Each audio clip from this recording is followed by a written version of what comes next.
It was exactly 3 a.m. when Sarah woke up to the sound of knocking. At first, she thought it was part of a dream, but then it came again, louder this time, deliberate, almost patient. Her small apartment was silent except for the faint hum of the refrigerator, and the sound of those knocks echoed through the hallway like a warning. She sat up slowly, her heart pounding in her chest. Who could possibly be at the door at this hour? No one knew she had just moved in last week. She reached for her phone, no missed calls, no texts, no reason for anyone to be there. The knocking came again. Sarah climbed out of bed, every step toward the front door filling her with dread. The air felt strangely cold as she approached, a chill that seemed to sink into her skin. She stood just inches away, listening. "Who's there?" she whispered, barely able to get the words out. Silence. Then, slowly, a new sound emerged, scratching. Long, slow, deliberate scratches running down the surface of the door, as though someone was dragging sharp nails across the wood. Sarah's breath caught in her throat. She knew she should back away, call someone, do anything but open that door, and yet she found her hand moving toward the lock as if something was compelling her. The scratching stopped. The silence was so complete it was deafening. Sarah hesitated, her hand trembling, and then, against every instinct, she slowly turned the handle. The door creaked open. The hallway outside was completely empty. No footsteps, no shadows, nothing but the faint flicker of the hallway light. Sarah stepped back, her pulse racing, and that's when she heard it, a soft creak behind her. Something was inside the apartment. She spun around, her eyes darting from the kitchen to the living room, but she saw nothing. The door slammed shut behind her with a force that shook the frame. The lights flickered once, twice, and then went out, plunging the apartment into darkness. In the pitch black, Sarah heard it, breathing. Slow, heavy breathing, coming from just a few feet away. She backed up until her shoulders pressed against the wall, her heart hammering so hard it hurt. A whisper slid through the darkness, chilling her to the bone, "Thank you for letting me in." The lights snapped back on, and the apartment was empty. The door was still locked. Nothing seemed out of place, but Sarah knew she was not alone. For the rest of the night, she stayed awake, frozen in terror, listening to the soft sound of footsteps pacing just beyond her bedroom door. And to this day, Sarah swears she never opened that door again, but sometimes, at exactly 3 a.m., she still hears the knocking. Sarah had moved into the apartment just 7 days earlier, hoping for a fresh start. It was a small place, just one bedroom, a narrow kitchen, and a living room that looked out over a quiet, dimly lit street. It wasn't perfect, but it was affordable and peaceful, and after a messy breakup and a stressful move across town, peaceful was exactly what she wanted. For the first few nights, everything seemed fine. She spent her evenings unpacking boxes, organizing shelves, and scrolling through her phone until she drifted off to sleep. But even in those first few days, there had been moments. Strange little things she brushed off at the time. The light in the hallway would flicker whenever she passed. Her phone would sometimes lose signal only in her bedroom, forcing her to step into the hallway to make calls. One night, she could have sworn she heard footsteps above her ceiling, which was impossible, since she lived on the top floor. She told herself it was nothing, just the normal creaks and groans of an old building settling. But deep down, she had the uneasy sense that the apartment wasn't completely empty, that she was never truly alone. The feeling grew stronger each night, as though something invisible was watching her. By the end of the first week, Sarah was having trouble sleeping. She'd wake up around 3 a.m., sweaty and tense, with the strangest feeling that someone was standing just outside her bedroom door. Every time, she'd grab her phone, check the time, then lie still until her breathing slowed. By morning, she'd convince herself it was just stress or maybe a bad dream. After all, moving was exhausting, her mind was probably playing tricks on her. But on the night everything happened, that feeling was worse than ever. It was a still, moonless night, and the air in the apartment felt unusually heavy, as if the whole place were holding its breath. Sarah had finally drifted off to sleep when the first knock came. The sound was so quiet, so faint, that she almost ignored it. But the second knock, sharper, closer, ripped through her sleep like a warning bell. She sat up, her heart already racing. This wasn't a dream. There was someone at the door. She tried to calm herself, listening, hoping it was just a neighbor who got the wrong apartment number. But the air felt wrong.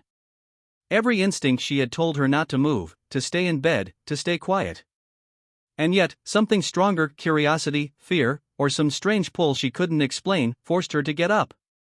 Each step down the hallway felt like walking into a nightmare she couldn't wake from.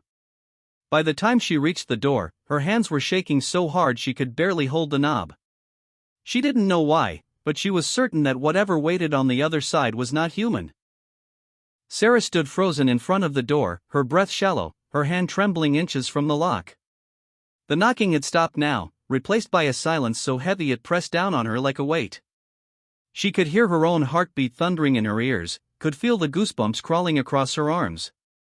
For a moment she thought about turning back, crawling under her blankets, and pretending none of this had happened, but then came the scratching.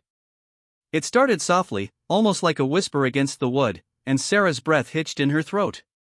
The sound wasn't random, it was deliberate, slow, as if whatever was outside knew she was listening, as if it wanted her to hear. The scratching dragged from the top of the doorframe to the bottom, and then back up again, over and over, a patient, taunting rhythm that made her knees weak. She wanted to scream, but her voice was gone, trapped somewhere deep inside her chest. The apartment seemed to shrink around her, the walls closing in, the air turning colder with every passing second. Then, without warning, the scratching stopped. The silence returned, thicker than before, and Sarah found herself leaning closer, her ear nearly pressed against the wood, straining to hear the slightest sound. That was when she felt it, a faint breath of air from the other side of the door, warm, human, too close. She stumbled back, her heart hammering so hard she thought it might stop.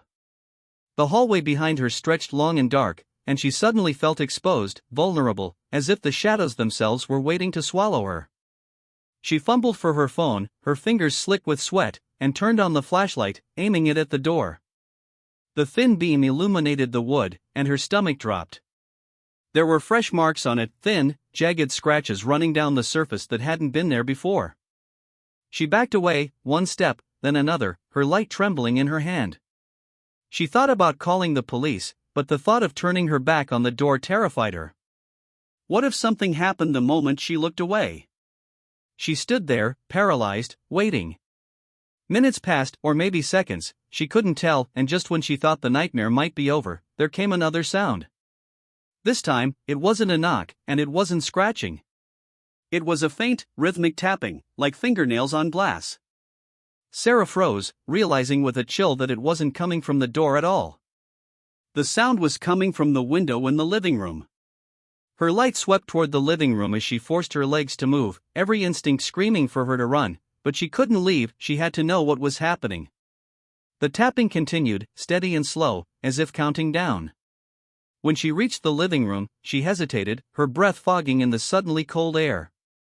The curtains swayed gently even though the windows were closed. She reached out with a shaking hand and pulled them aside. Her stomach lurched, the window was wide open, the night air rushing in. She had locked it before going to bed. She was sure of it. Sarah shone the flashlight outside but saw nothing but the dark, empty street. She stepped back quickly, pulling the window shut and locking it again, her pulse racing. When she turned back toward the hallway, she froze. The front door was now wide open. The air left her lungs in a sharp gasp.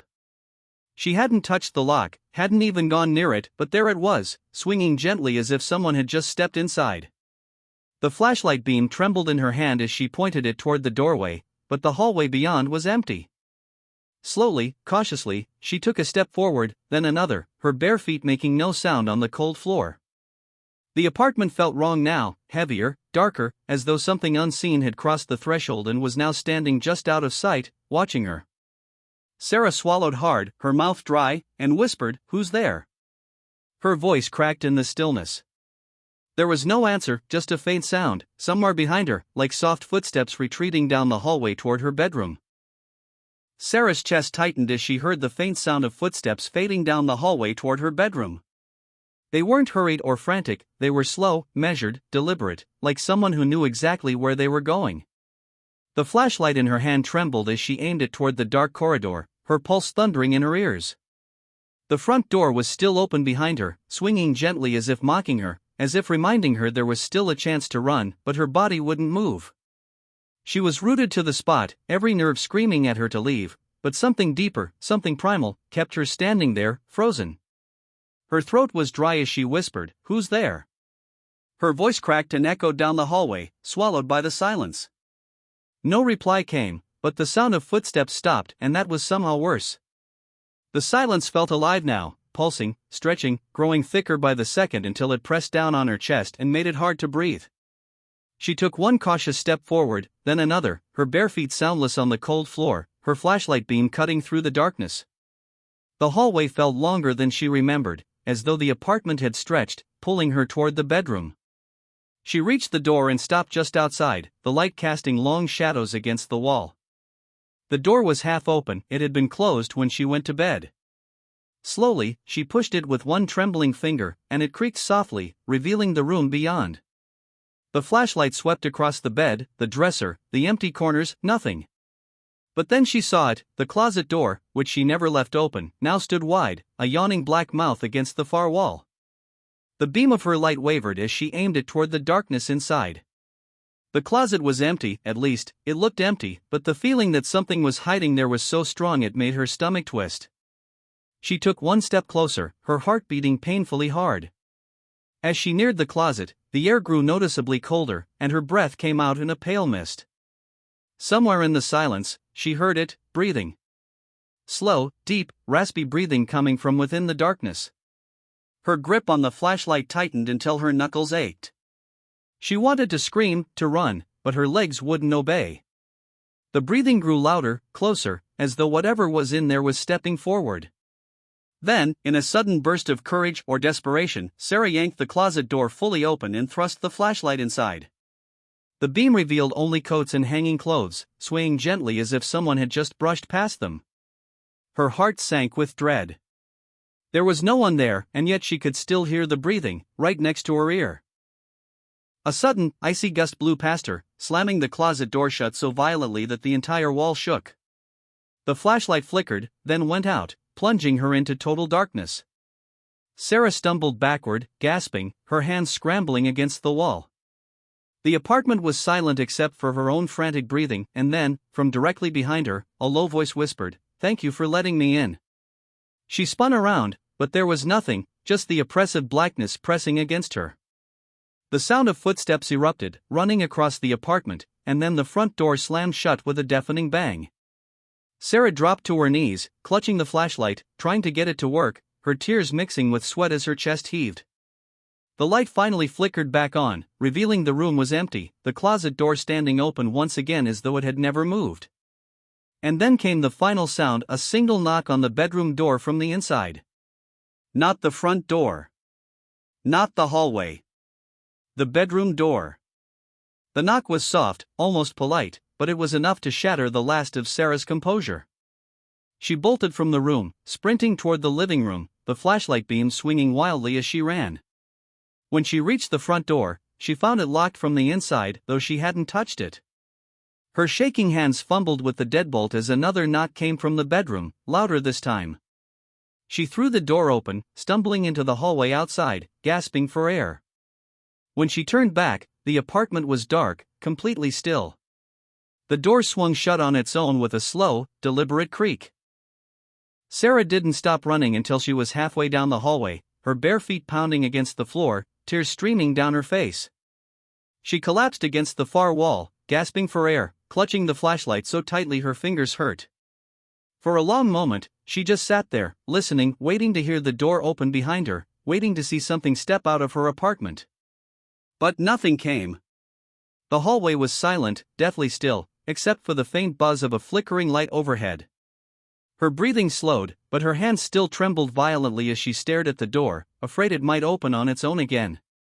After several minutes, she gathered just enough courage to crawl back to her feet and take a single cautious step closer.